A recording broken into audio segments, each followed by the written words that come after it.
Итак, очередной комплектик для работы на станке 2Е78, шпиндель универсальный под конус СО40.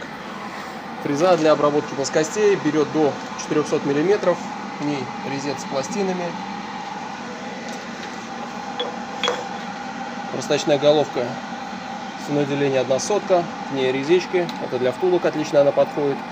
Также, если подобрать другой резец, можно обрабатывать все что угодно. Бортштанга для расточки колесных дисков, к ней резец пока один, очень быстро разбирают колесные диски и все подходящего под этот диаметр. Шпиндели новые, подшипники стоят, старые были ржавые.